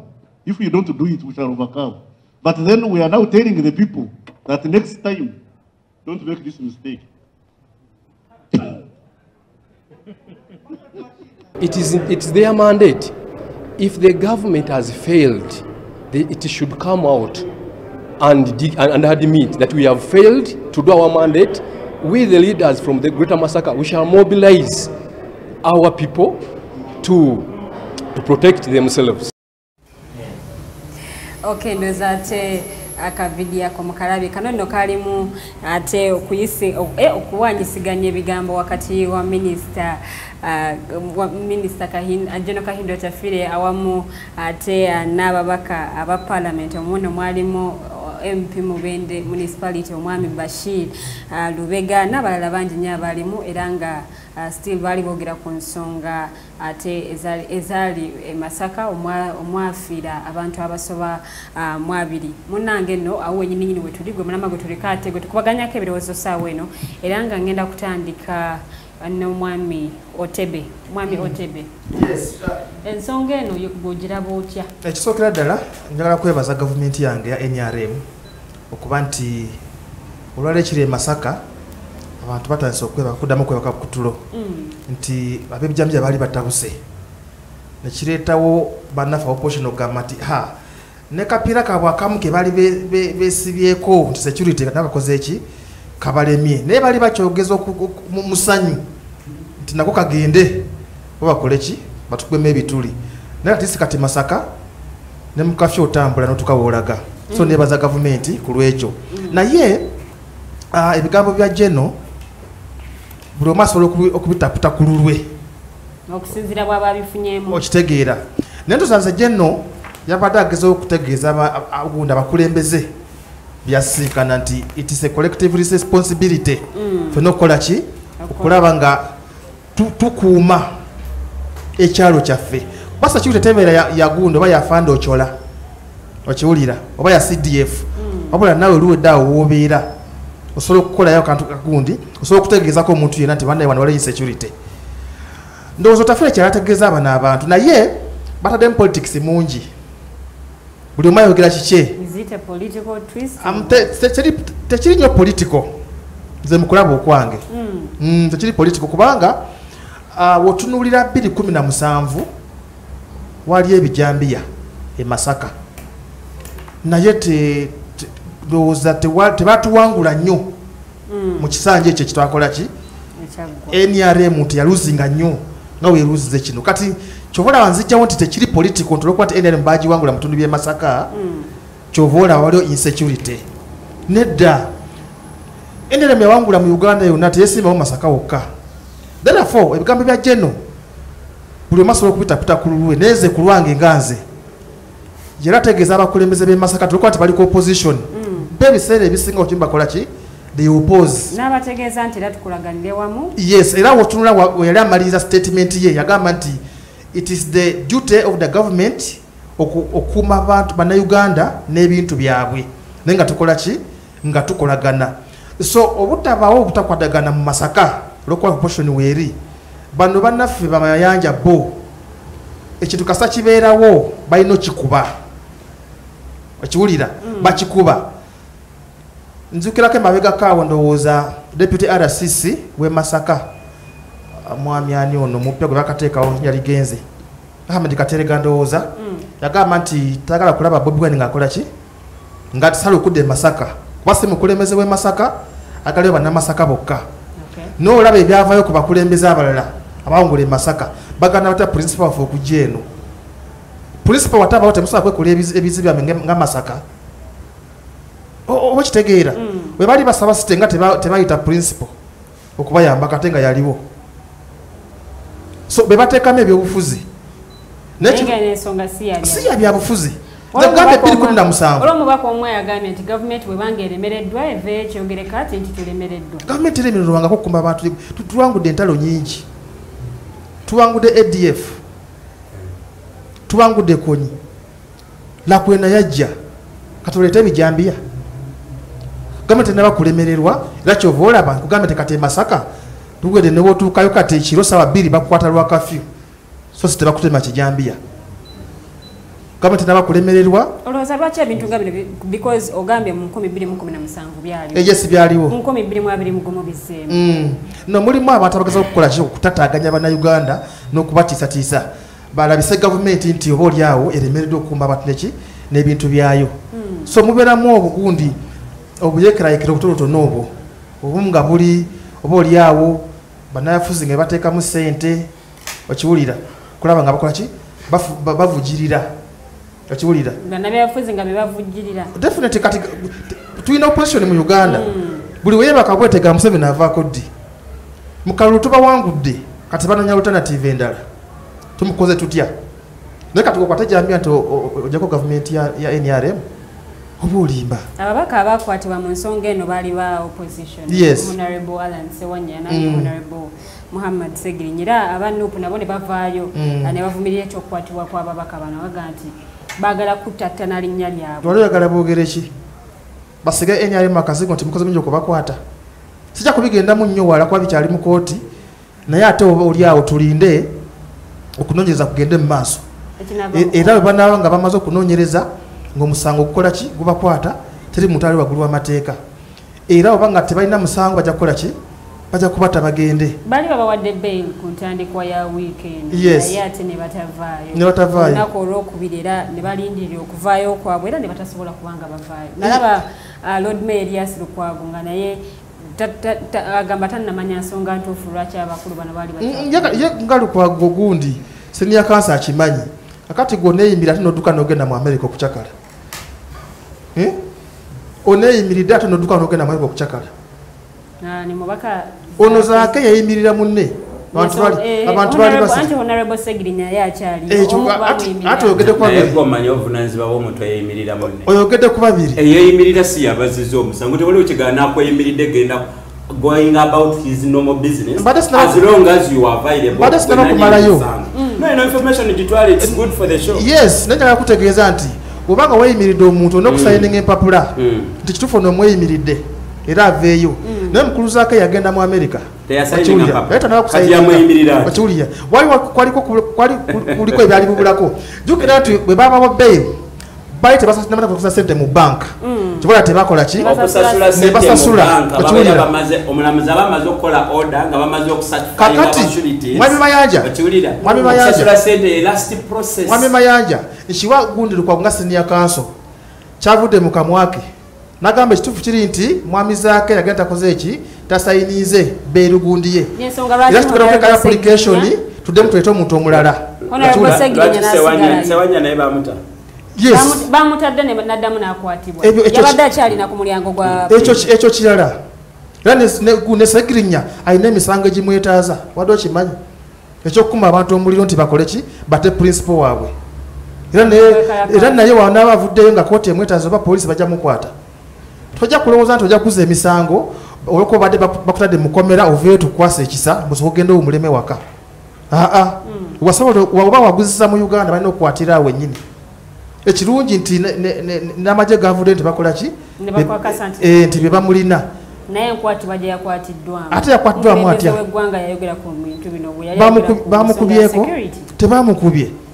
bamukutte nga bazadde be bombi weebali bazadde ba Sewanya babaddewo maama we ne taata we bagambye twali tumulidde wano wabweru motoka nepaaka nga bamukwata ne bagimuteekamu bamuvuga ne bamutwala naye teyagambye nti waliwo ka vidiyo akabadde katambula kakwatiddwa omukutu ogumu nga balaga engeri Honorable Sewanya gye yabadde afulumyemu ekkomera ng'ali biza atambula bulungi nnyo tamanyi nakigenda mu maaso drone nejja nepaakinga capucapu ng'abasirikale ndowooza badde nga 5-6 nga bakutte omuntu omu bamuyingiza mu drone waliwo nga bamukwase bameka n'omu amukwata n'abataano bamukwata okiwulira ekikulu kiri kimu tebamukubye kuba gunda witnessinga abazadde ba witnessinga tubali n'essanyu lingi nga bamutadde ne tusiima gavumenti naye drone najja nemukwata nekola ki nemutwala tetumanyi walaze naye tebamukubye kati afaanane gundi Nalwesa avudani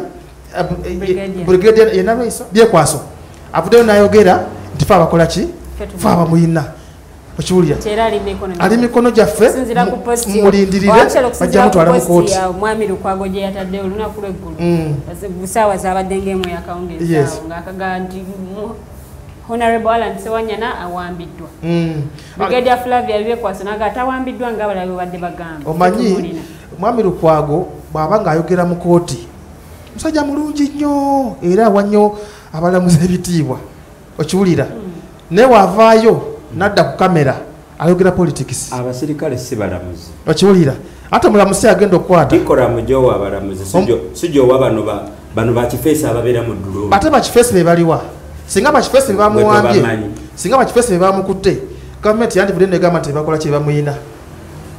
Olaba n'omuyekera wakwata yeewaana nti fe abakoze ekikolwa ekyo kati olwo gavumenti enamba bali mu gavumenti Museveni okukufa kwona omwami yanise nyange bantu bange be bakikoze nkunyonyole be bamutamu kubanze mbimanyi I think ali vice chancellor wa Victoria University engeri gye bamukwatamu bamunonye mu office Victoria yes engeri gye bamukwatamu eyagala okwefaanaanyiriza engeri gye bakutamu naye kati mmwe be bakwata obulungi nga tembogerako besigero bamusimbula mu high court bye tusiiba mu high court ngafunye bail another bandit steps in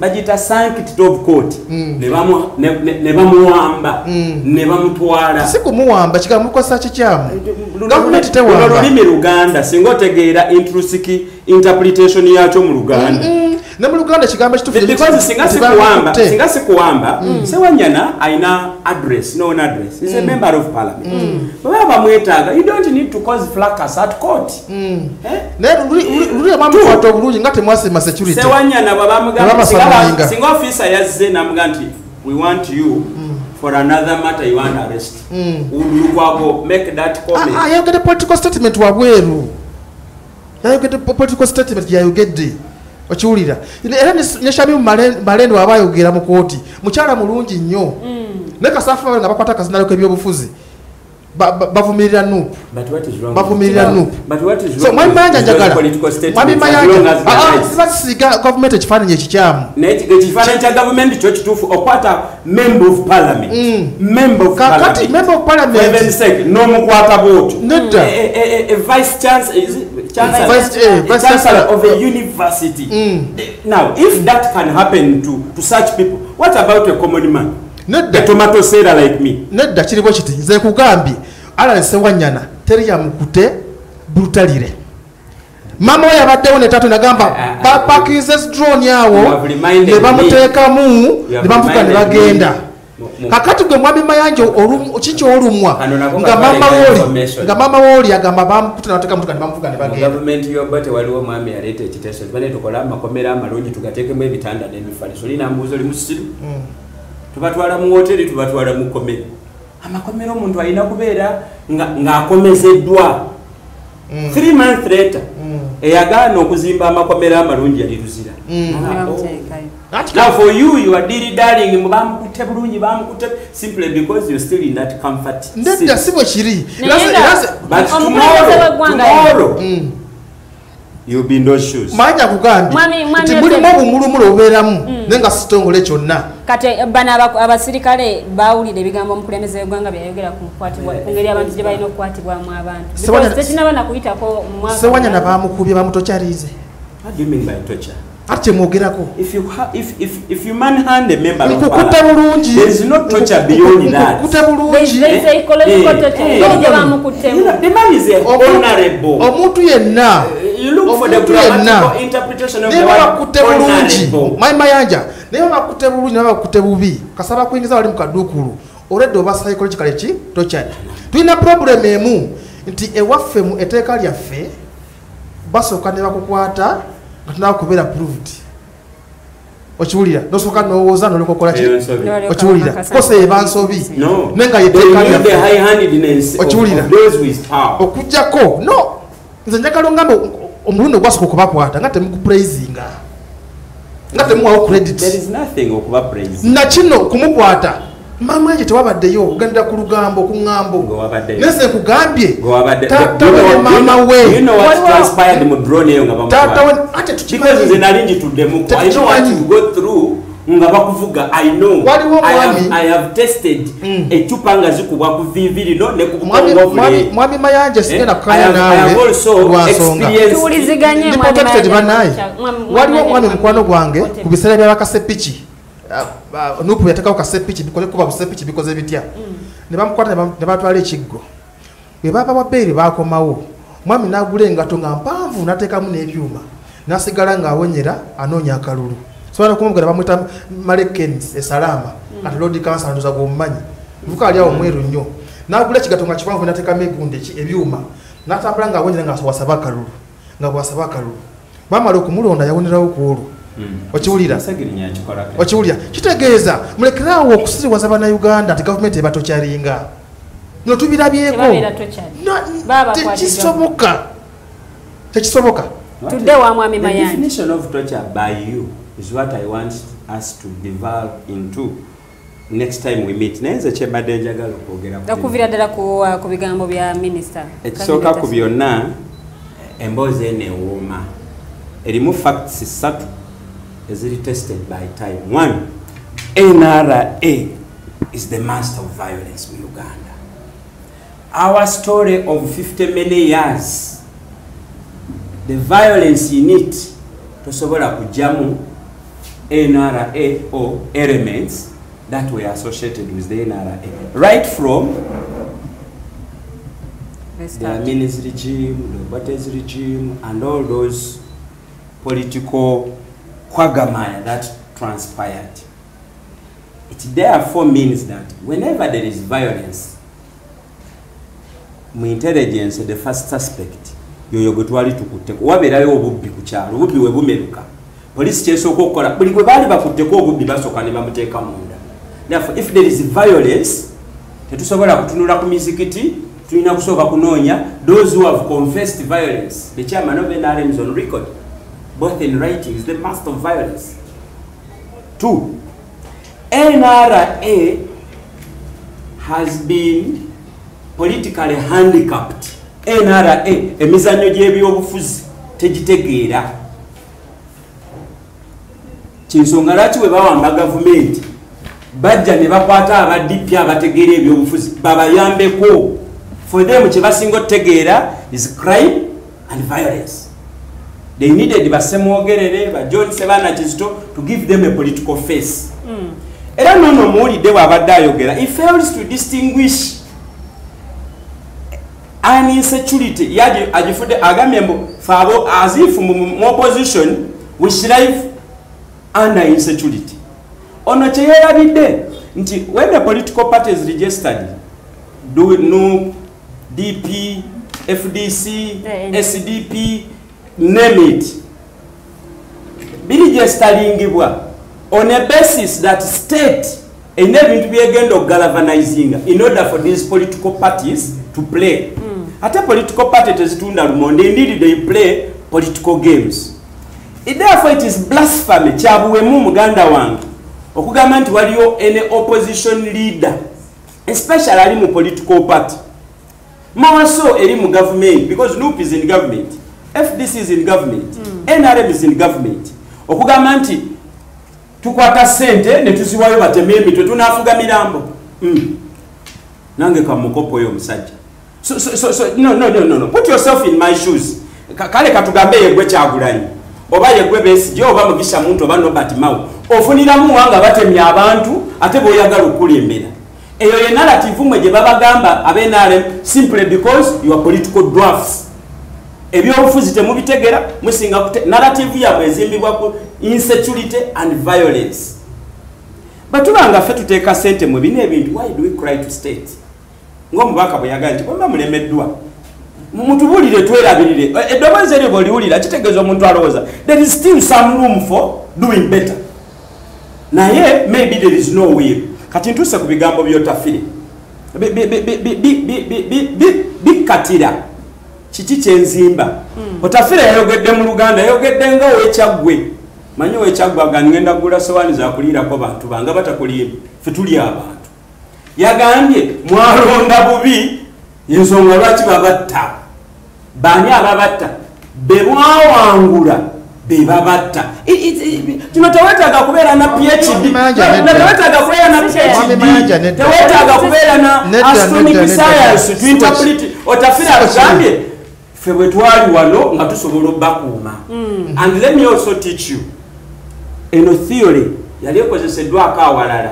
Hitler okuva mu province gye baamuzaala okujja mu capital city azanye ebyobufuzi bamulonda ku mwego bako yali akuba abantu nga yasinga okukola efujjo ku kyalo anti mu mulonda agende ye Kampala abulireyo tufune ku mirembe. You use violence okufuna political capital. Anyali kuliko dikubino NRA. How did you people penetrate well? Mweke nini mwagenda nga makaga abantu ne mutta abantu ne mujemere yawe and then beyond the take out that information can wait. I have very few minutes. No one can just to just manga to my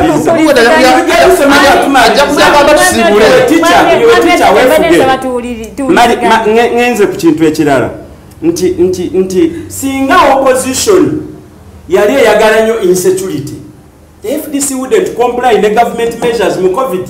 We are known for being defiant, but which political organization first closed their office? President Weyagama when we have a national crisis, it was FDC. The first by the way, the talk already quarters on Zoka, including party branch offices. FDC has been locked up as long as the country is locked up.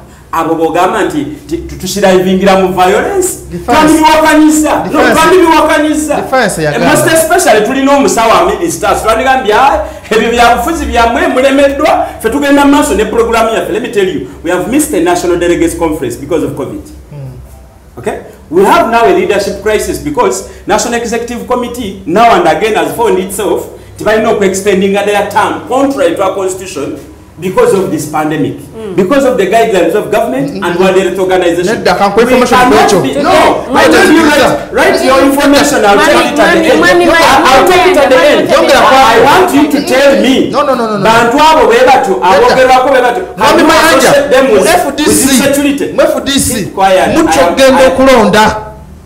Kati mufiringa feelings before nto simanyi fungaru da mu cha ingulu nategedeyo jojo bakwade namba ya bantu bibiri bachulira kana wesi jokujja conference calls 2000 mwine bizibu bya mmwe. Okay, fine. Si COVID. You see a topic, we shall discuss that when you come back next Monday. And this is what I wanted to say. Now we'll go to Museveni. Yesterday when he was addressing nkulaga kyenkugambye Croxat Croxat Museveni yasagambye nti I really laugh at people who think they can do violence better than us. Museveni chairman NRA, we defeated this one. These people who killed the Kagezi, because Museveni associated Abebijambia to these elite murders. Mani Abebijambia and Zembaita rudimentary criminals. Never na bali fine. Beba kubire simnanga gutugenda kuba masasi nga bakolonani. Mwami chono kuba kuba masasi musirikale baba mama fi. Meja Chegundi. Ye ina information. Gutukulaba tugenda kukuba. And indeed nebagamukuba. Abo bali sophisticated. No, Museveni connects these two. Abebijambia aba connecting n'abagezaako okutemula Katumba, abatakagezi, abatoyo Meja gwe mugambi n'abalala. Naga we shall defeat them. Wale ulideko ku bomb threat Kampala in the 90s. Have you ever interested yourself in findings za Scotland Yard, the FBI? The conclusion therefore, ladies and gentlemen, is NRM is a very poor political outfit. Alingo mwana omutobo omusaba ko mera at least agirinya alinya nagisambirira mwena ne mutajide. Ababaka ba parliament basibibwa mu nsonga zezimwe zimwe. Now, ababaka ba parliament interestingly ate bonze mbalina ka analysis endala. But I don't want to go there lwensonga nti ebintu bya intelligence tebirina standards. Intelligence is anything. Bulichoyogera kisobola okubeera intelligence material. Nenze ngomuntu, now this is my own opinion, ele man's opinion. I can be held kubyo. I don't believe in Segiri because nkoze ne Segiri. Nkoze byofuzi ne Segiri. I can narrate Segiri's story. Segiri atasobola kusala ya denko ko mutwe. Mu activism abadde wakukunganya mukoka kukwata poti gwe bityo. I can only say Bemuto mwanyi ma Museveni ngali munsiko. I know oyagala togere ku Museveni ne kati twava tulina ebyokwogerako ebiri better. Ngosibula.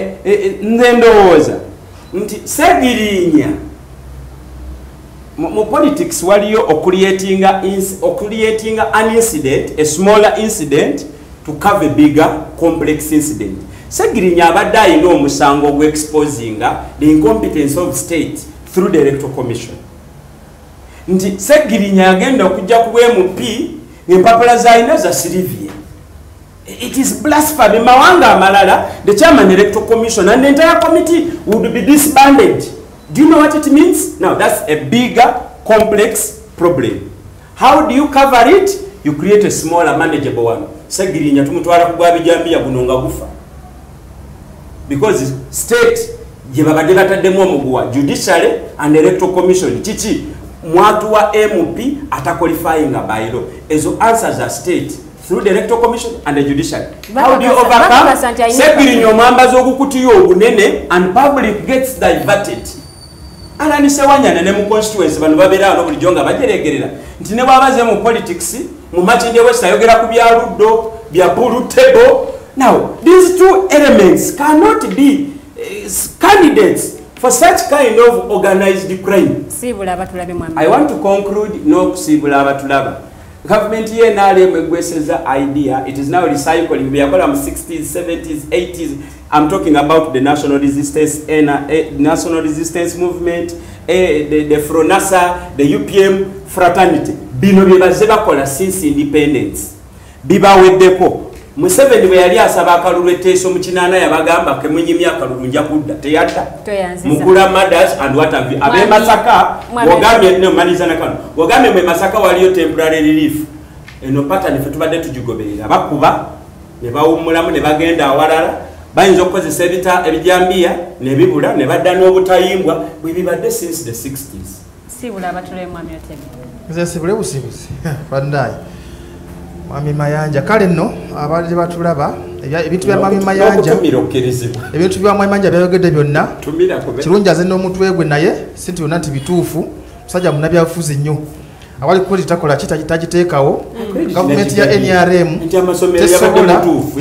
tesobola kulietingawo bayeekera bayo bagirwanyise kubanga yalwangula wanene nnyo ate bundi n'ebitundu ebimu bagiwangula ne tewali insecurity. Wabula ababazeewo okulaba nga gavumenti ya NRM ekola ki abantu bagijjamu obwesigwa bano bamwe Mayanja naye tekigenda kusoboka kwa gavumenti ekyaliwo security bweri bannayuganda njagala kubagumya mugende mukole sibula mwami Otebe musibe bulungi mweraba n'okutumira toyanza ge mwena ababadde co-producer engeri gyangambamu okusibula nange kenyini ndetera okwennyamira naye wano wengedde okubanga mpunzikira olwaleero mwebale nnyo mwenna babaddeko kuva gye twatandikidde paka wetugenda okunzikira olwaleero era nga nammwe abateeseza okuyita ku Facebook mwebale nnyo sisobodde kubanga mpitayita mu comments naye mulundi ogujja tugenda kubanga ate tuziyitayitamu n'olunaku olw'Emande tugenda kuba wano ssaawa mpaka ssaawa 3 ezekiro mwebale nnyo ababaddeko njagala okwebaza ate tiimu yonna gye nkoze nayo producer ye mwami Kato Tumsiime abadde ku camera ye mwami ate Alex atwemerireho director wa show ye mchala Tenje Teddy ate nga akoze ku lights amataala bwola byakazikiza wonna ye mwami Rogers tujahabu kuveka ashagama kambagalize weekend ennungi mbere bulungi mwera